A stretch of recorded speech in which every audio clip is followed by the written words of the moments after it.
Taisme Shri Gurave Namo. Shri Chaitanya Manobhistam Stapitam Jena Bhutare Swayam Rupa Kadamayam Dharati Swam Padam Tikam. He Krishna Karuna Sindhu Dinabandhu Jagat Pate Gopesha Gopika Kanta Lada Kanta Namostute Tapta Kanshana Gorangi Radhe Vindavaneshwari Vrichabhanu Sute Devi Pranamami Hare Priye Namo Mahavanyanya Krishna Prema Predayate Krishnaya Krishna Chaitanya Namne Gulatvice Namo. Jaya Shri Krishna Chaitanya Prabhu Nityananda Shri Advaita Gadada Shiva Sadi Gola Bhakta Vrindam. Hare Krishna Krishna Krishna Hare Hare Hare Rama Rama Rama Hare Hare. Hare Krishna Krishna Krishna Hare Hare Hare Rama Rama Rama Hare Hare. Hare Krishna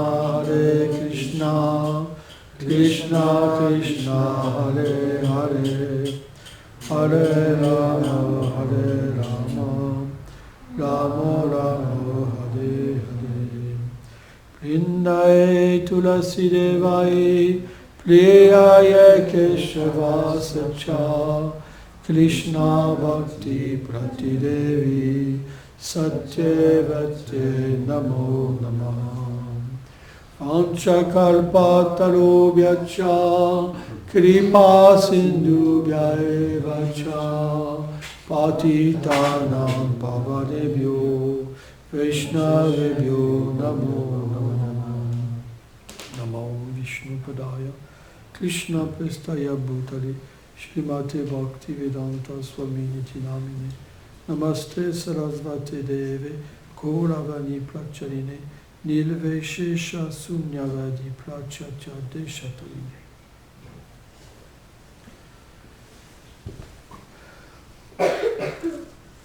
J'ai oublié mes lunettes.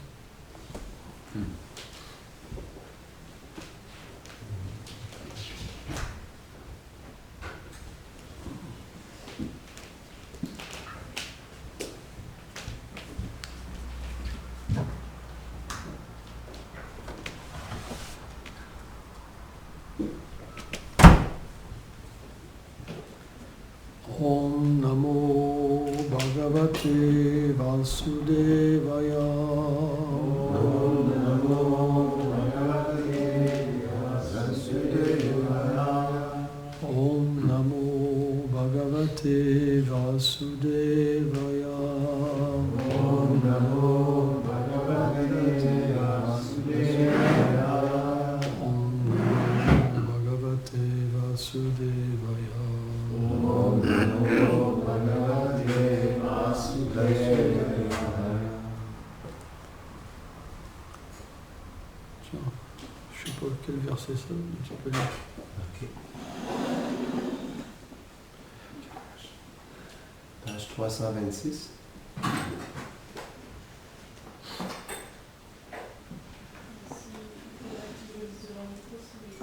Ah, d'accord. Quel chapitre, quel numéro? Verset 36. Chapitre. Ah, c'est bon, il est ça. Ah, d'accord. C'est- J'ai cru que ça arriverait jamais.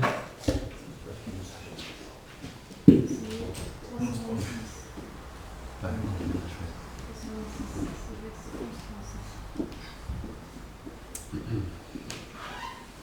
11,36. Saeshanara lokesmin avartina swamayaya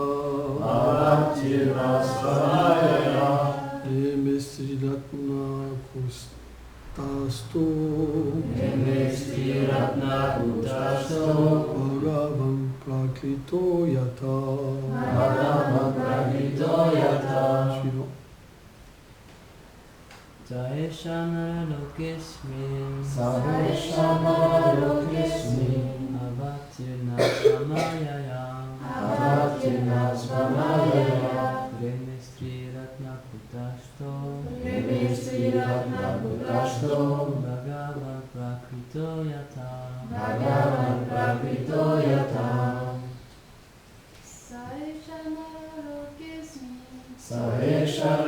lokesmin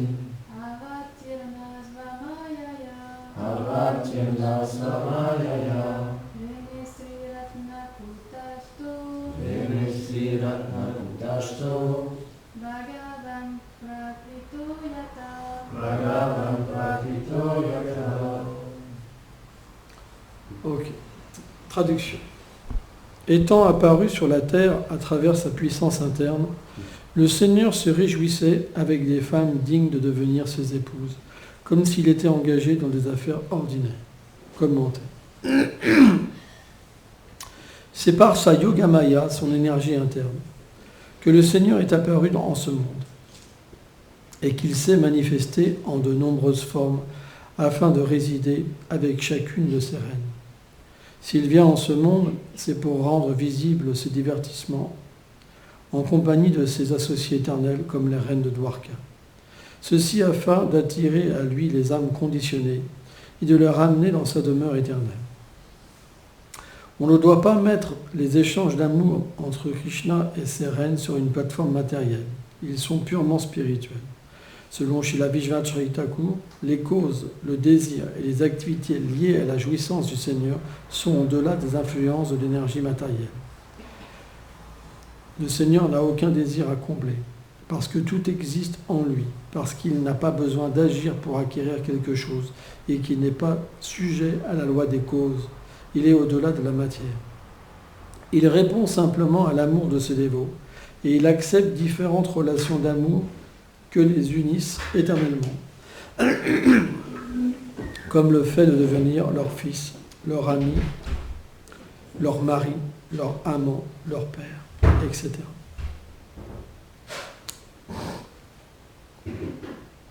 C'est très difficile pour les gens ordinaires. Qu'est-ce qu'on dit ordinaire par gens ordinaires? C'est des personnes qui sont dans un état conditionné. Quand nous pensons que nous sommes matière, quand nous sommes identifiés au corps, c'est par l'action des trois influences de l'énergie matérielle.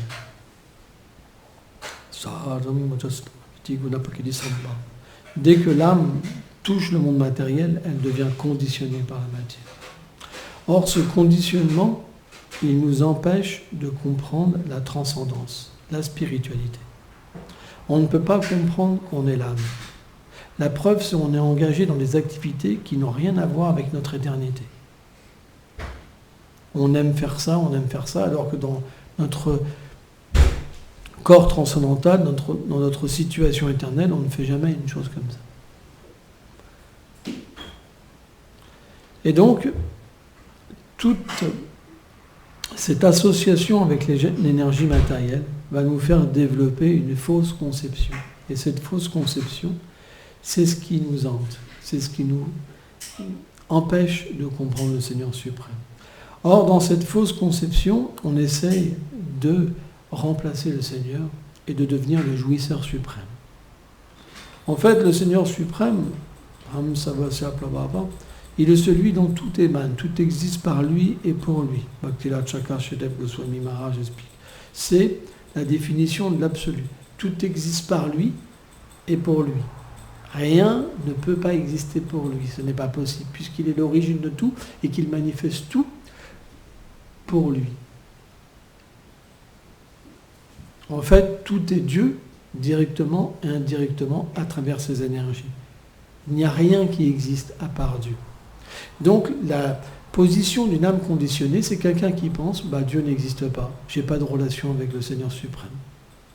L'injustice existe, le ceci existe, tout ça existe. Mais son lien avec le Seigneur et cette réalité, elle n'a plus d'existence. Ça, c'est ce qu'on appelle la condition de l'être dans l'ignorance. Et dans cette ignorance-là, qu'est-ce que fait une personne? Elle essaie de jouir de la matière, avec de nombreuses femmes, avec de nombreux hommes. Mais cette situation, elle n'est pas bonne. Parce que dans ce monde, l'exploitation, quand on exploite la matière, on prend une réaction égale et opposée. Tant qu'on aura une situation de jouisseur et pas de serviteur, on devra rester conditionné et rester loin de notre réalité éternelle. C'est pourquoi le Seigneur, il a des demeures éternelles. Les Écritures authentiques décrivent ces demeures, décrivent que le Seigneur n'est pas seul, il a des associés. À Vrindavan, à Dwarka, à Mathura, à Ayodhya, à Vaikunta, par exemple. Il a de nombreuses demeures, de nombreux associés. Et lorsqu'il vient dans ce monde matériel, son monde à lui se manifeste partiellement, ses associés se manifestent, certains de ses associés, et il vient pour manifester ses divertissements. Et ces divertissements ont la même nature que le Seigneur, parce que ses associés, lui, etc., sont purement transcendantaux.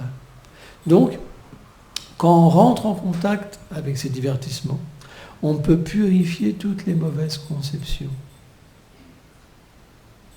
et comprendre que nous ne sommes pas le jouisseur, mais que le Seigneur suprême est le suprême jouisseur et que nous sommes là pour lui apporter du plaisir. On peut se dire, mais le Seigneur n'a pas besoin de plaisir parce que tout existe en lui. C'est vrai. Mais en fait, il a deux aspects, Bhakti-Vinod Thakur. Un aspect où tout existe en lui, il n'a besoin de rien. À ce moment-là, il n'y aurait pas de création. Pourquoi la création existe? C'est parce qu'à la fois, il aime donner du plaisir à ses dévots. Donc, pourquoi le service de dévotion est suprême par rapport à toutes les voies? Parce que le service de dévotion rééduque l'être vivant à comprendre la nature du Seigneur et à comprendre sa propre nature et établir une relation d'amour. À partir de là, il devient libéré de la matière. Pas avant. Par exemple, il y a des êtres dans ce monde qui pensent être des âmes libérées. Mais ils ne peuvent même pas voir que le Seigneur, en tant que l'âme suprême, les accompagne. Donc tant qu'on ne voit pas la réalité du lien éternel avec le Seigneur, on n'est pas libéré. On peut être dans la vertu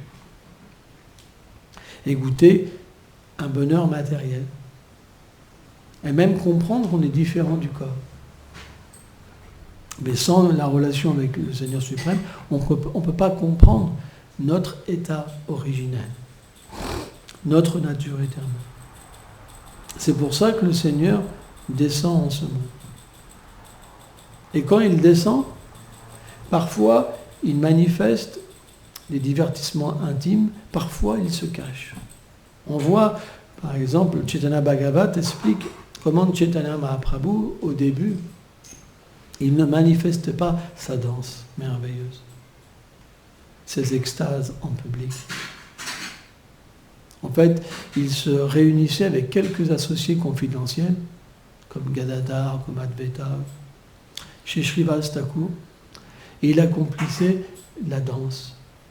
Et il y avait plein de gens qui désiraient voir le Seigneur suprême danser, parce que le Seigneur est extrêmement beau. Et les gens qui viennent, en fait, dans ce moment opportun, ce n'est pas des gens ordinaires. C'est des gens qui ont accompli beaucoup d'activités pieuses dans leur vie passée, ou qui sont des associés du Seigneur, ou qui sont des demi-dieux, en fait. Et là, à Navadvip, à cette époque-là, c'est expliqué qu'il y avait des millions et des millions de personnes dans une petite ville. Et ça, c'est quelque chose de difficile à comprendre. Mais l'énergie du Seigneur, elle est inconcevable. Ça veut dire qu'elle l'espace et le temps deviennent complètement différents que dans la nature matérielle. Et un jour, il y avait un brahmana, et il allait toujours voir Srivas Thakur. Srivas Thakur est Narada Muni. Il est aussi Madhu Mangal dans les divertissements de Krishna. Et il allait toujours voir, en fait, c'était un brahmana très strict, en fait, qui avait toujours observé la continence parfaite. Il savait parfaitement les Écritures et il ne se nourrissait que de lait. Que de lait, vraiment austère. Vraiment droit. Et il désirait intensément, en fait, voir la danse du Seigneur. Et tous les jours, il allait voir Srivas. Et il lui mendiait. S'il te plaît, je sais que le Seigneur ne laisse pas rentrer tout le monde. Mais je sais qu'il vient chez toi danser. Et tu as le pouvoir de me faire voir la danse du Seigneur. Et Chaitanya Mahaprabhu, il avait interdit que des gens inqualifiés puissent le voir. C'est la nature du Seigneur de rester caché. Comme c'est la nature de se révéler quand il le désire. Et le brahmana est venu 1 fois, 2 fois, 10 fois. Et à un moment, Srivas, sa compassion a été plus forte que l'ordre du Seigneur. Il dit, d'accord, je te ferai rentrer et tu pourras voir la danse du Seigneur. Et là, donc, il a fait rentrer le brahmana avant que le Seigneur et ses associés ne viennent, puisqu'il était chez lui. Il l'a caché dans un endroit. Et donc, le Seigneur a commencé sa danse. Et le Seigneur commençait à pleurer, à crier. Advaita Acharya, il courait dans toutes les directions. Tous les associés du Seigneur, ils lévitaient en air, tellement qu'ils étaient en extase. Et là, le brahmana observait et il buvait à travers ses yeux la beauté du Seigneur, l'amour de Dieu. Il pleurait, il était complètement en extase. Et à un moment, Chaitanya, il s'est arrêté. Il a dit, aujourd'hui, je ne ressens pas d'extase. Il y a quelqu'un dans cette maison. Il y a quelqu'un qui n'est pas qualifié pour voir ma danse. Et là, Srivas, il est arrivé. Il dit, oui Seigneur, tu es omniprésent, tu sais tout. Tu savais déjà, avant de danser, qu'il était présent. Ce n'est pas du tout une personne mauvaise. C'est vraiment un brahmana parfait qui boit que du lait. Et là, le Seigneur Mahaprabhu est devenu en colère. Il dit, tu penses qu'on peut m'atteindre juste en buvant que du lait? Srivas. Personne ne peut m'atteindre juste en buvant que du lait. Et là, le Seigneur Chaitanya est venu très en colère contre le brahmana. Et le brahmana, quand le Seigneur s'est mis en colère contre lui, il n'a pas réagi mal. Parce qu'un être pieux, quand le Seigneur le teste, jamais il accuse le Seigneur d'être mauvais avec lui. Les gens qui ont une toute petite piété, dès que ça se passe mal, ils abandonnent leur foi. Mais un dévot, quand le Seigneur le teste personnellement, en fait, et il doit souffrir, jamais, il se sent toujours fortuné. Toujours d'être fortuné d'avoir la miséricorde du Seigneur suprême. Et il s'est dit, en fait, en lui, j'ai pu voir cette danse, je suis tellement fortuné, mais dû à mon inqualification, le Seigneur me met à la porte. Et donc le Seigneur l'a châtié. Mais quand il a senti l'attitude du brahmana, dans son cœur, le Seigneur l'a rappelé. Il lui a mis ses 2 pieds sur la tête. Il l'a béni. Et après, c'est devenu un associé confidentiel du Seigneur. Tout le monde criait « Jai, gloire, gloire » à ce brahmana. Tout le monde était heureux. Tout le monde était tellement heureux. Et il y avait beaucoup de personnes qui jouaient le rôle de blasphémateur dans la ville de Navadvip. Certains disaient que personne ne peut devenir un Vaishnava dans l'âge de Kali. Personne. En fait, tous ces gens, simplement, ils essaient de se remplir leur ventre en essayant d'attirer les aumônes. Et ils disaient on devrait les frapper, les jeter dans le Gange ou les amener au champ de Kasi. En fait, ils ne font que blasphémer les Védas, qui disent que dans cet âge, on doit chanter mentalement le chant du Saint-Nom. Mais eux, en tant que blasphémateurs, ils le chantent à haute voix. Des gens complotaient comme ça, certains, qui étaient proches des musulmans. Parce qu'en fait, à cette époque-là, les musulmans avaient envahi l'Inde et ils tuaient les gens qui n'étaient pas de leur confession. Hein. Ils les convertissaient de force, etc. Et donc, à un moment, il y avait un brahmana très simple qui s'appelait Sridhar. Et Sridhar, c'était un vendeur de bananes. C'était un dévot plus aîné. Quand le Seigneur vient sur la planète, parfois il y a des dévots qui sont plus aînés, parfois des dévots plus jeunes, parfois du même âge. Et selon les âges qu'ils ont, alors il a des divertissements avec eux. Quand ils quittent leur corps, ils vont dans un autre univers où le Seigneur va arriver, etc. Donc il prépare le terrain. Et donc Sridhar, lui, c'était un vendeur de bananes. Et quand Chaitanya Mahaprabhu était jeune, il avait toujours l'habitude de lui voler les bananes ou de discuter avec lui pour avoir les bananes moins chères. Et en fait, Sridhar, quand Chaitanya est arrivé, il était submergé d'amour. Mais en tant que son humeur de Vatsalya parentale, il refusait de discuter le prix, de baisser le prix, etc. Mais bon, son cœur fendait, il lui donnait toujours des bananes gratuites. Et tous les jours, le Seigneur revenait pour discuter avec Sridhar et l'embêter. Et Sridhar était très pauvre, très pieux. C'est un associé du Seigneur, il n'a pas besoin d'argent. Il gagnait très peu, c'était un vendeur de bananes, et la moitié, il l'offrait pour le culte du Gange. Et alors, il était très pauvre, il avait des habits tout troués, très maigres. Et un jour, le Seigneur avait donné l'instruction à chaque fois qu'il voyait une personne. Donc il sortait, bien sûr, dehors, et quand le Seigneur sortait, il y avait toujours des milliers, des millions de personnes qui le suivaient. Et il donnait toujours l'instruction de chanter le Mahamantra avec Krishna aux gens, de pratiquer en fait le chant, de lire sur Krishna et de distribuer Krishna. Et petit à petit, les gens commençaient dans les maisons à pratiquer le Harinam sur Kirtan, comme on fait ici. Et les blasphémateurs étaient très en colère.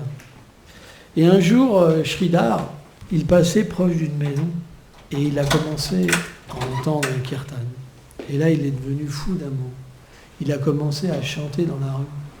Hein, il pleurait, il divaguait comme un être ivre, hein, tellement qu'il était absorbé dans l'amour de Dieu. Hein, l'amour de Dieu, c'est quelque chose d'illimité, de gigantesque.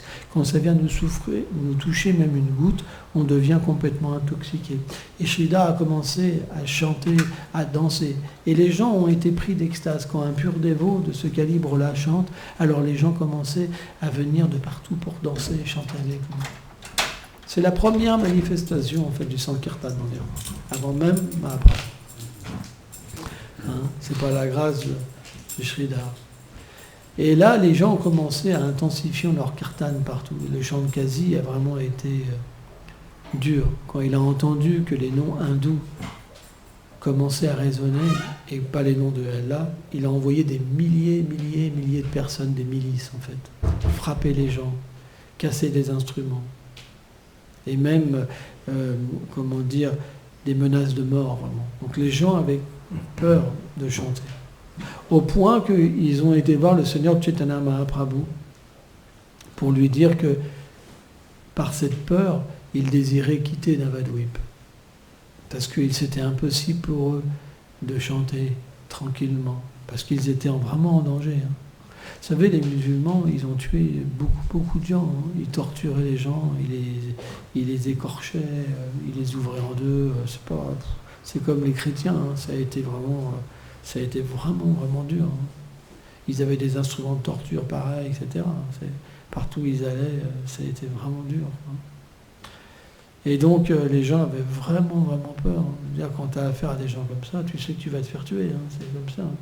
Moi, j'ai vu des reportages, par exemple, les islamiques qui jouent au football avec les têtes des chrétiens. Hein. J'ai vu ça, moi, dans un documentaire. Ils mettent la tête avec du tissu, ils jouent au football avec leurs Rangers. Ils jouent au football avec une tête. Donc, vous avez des gens comme ça, vous chantez une fois, ils vous coupent la tête. Hein. Ça rigole pas. C'est des fanatiques. Ça, c'est du fanatisme. Hein. Plus. Ouais. Hein. Et donc, ils ont été se plaindre à Chaitanya Mahaprabhu. Et le Qazi voulait même s'en prendre à Chaitanya Mahaprabhu. Qui il est, il disait comme ça, pour défier mon autorité. Et là, Mahaprabhu, il est rentré en colère. Il a donné l'instruction, en fait, à chaque foyer de faire des torches. Et il a monté un mouvement de désobéissance. Il a dit lui-même qui est le Shankasi pour me donner des ordres, pour interdire la propagation du Sankirtan, du chant des saints noms du Seigneur. Qui est cette personne? Pour qui se prend-il? Et là, mystiquement, toutes les rues sont devenues décorées, parfumées. Il y avait des feuilles de bananier, des noix de coco dans des pots, tout était rempli de fleurs. Et des millions de personnes sont venues, donc, des millions, avec des torches. Ils ont ouvert des torches. Et là, le Seigneur a commencé, pour la première fois, à danser dans la rue. C'est la première fois que le Seigneur est sorti, en fait. Et là, les gens étaient tellement en extase qu'ils oubliaient qu'ils étaient des hommes, des femmes. Même les voleurs, au début, ils pensaient on va en profiter pour tout piquer dans les maisons. Et quand ils voyaient le Seigneur, ils oubliaient qu'ils étaient des voleurs et ils dansaient en extase. Tout le monde était en extase, même les blasphémateurs, tout le monde chantait, etc. Et donc, ils étaient des millions comme ça. Et partout où il allait, Mahaprabhu rassemblait de plus en plus de monde, de plus en plus de monde, de plus en plus de monde. Et là, le Shankasi, à un moment, il a entendu au loin la musique. Il a dit, qu'est-ce que c'est? Ça doit être un mariage. Mais il a dit, mais quand même, comment ils osent chanter les noms des hindous? Donc il a envoyé je sais pas quoi, un ministre ou un serviteur pour leur mandater d'arrêter. Et là, quand ils ont vu le ministre, en fait, toute la foule a dit on va tuer le Qazi, comme ça, des millions de gens. Wow. Donc il est parti en courant. Et même les musulmans qui étaient là, ils faisaient semblant de chanter, ils faisaient tout le monde. Ils cachaient leur barbe. Tu sais.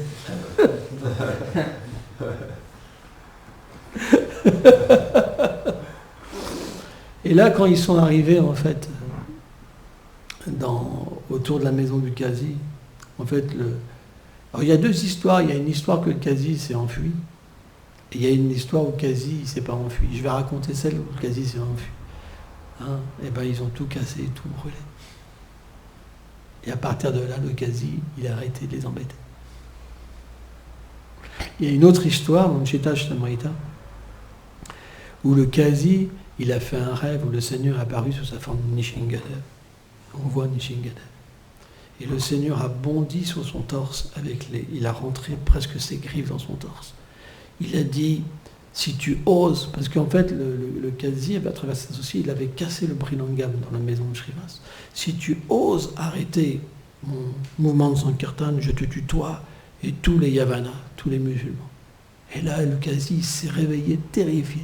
Il avait eu, en fait, la vision du Seigneur, le darshan du Seigneur. Il y avait les griffes du Seigneur sur son torche. Et là, le Seigneur, en fait, est arrivé. Avec des millions de personnes. Donc ça, c'est deux histoires qui sont un petit peu différentes. Et en fait, le Qazi est devenu, après cette rencontre avec Chaitanya Mahaprabhu, il est devenu un très grand dévot du Seigneur. Un pur dévot. Et d'ailleurs, il y a une lignée au Bengale, la lignée du Shankasi, qui sont des purs dévots, qui ont une vision du Coran pure. Parce que, en fait, le Seigneur Chaitanya Mahaprabhu a expliqué à des musulmans que dans le Coran, le Seigneur Krishna a été expliqué. Mais parce qu'ils n'avaient pas la qualification, ils pouvaient comprendre que l'action intéressait. Mais cette lignée de purs dévots, en fait, musulmans, eux, ils ont la même pensée que nous, que le Seigneur est une personne, qu'on peut atteindre le service de dévotion. C'est la même chose, sauf avec des autres noms, en fait. Ils parlent de l'âme, de la réincarnation, etc., etc. Donc les Écritures, on peut les comprendre sur trois niveaux. Bhakti, Gyan et Karma. L'action intéressée, la libération impersonnelle et la relation éternelle avec le Seigneur suprême. Nous, on apprend la Bhakti. Srila Bhaktivinoda Swami Prabhupada nous a appris la Bhakti. Et grâce à lui, on peut extraire des Écritures la vérité concernant la relation personnelle avec le Seigneur suprême. Et bien sûr, quand on devient qualifié, alors on peut graduellement expérimenter. L'expérimentation, c'est possible. C'est simplement nous qui sommes un obstacle à cette relation. Le Seigneur est dans notre cœur. Si on lui parle personnellement, si on le sert personnellement, si on va travailler avec lui, pour lui, si notre maison, elle devient sa demeure et son royaume, alors il se manifeste. C'est nous qui ne voulons pas vivre avec lui. Ne pensons jamais qu'on est séparé de lui. La seule séparation qu'on a avec lui, c'est notre désir. Si notre désir change, alors on atteint la perfection. T'as l'air fatigué ce matin. Ça se voit. Quand les gens ils font comme ça veut dire que c'est difficile, la classe. J'ai connu ça aussi, pas évident. T'es fatigué, il y en a un qui parle, là, t'es là.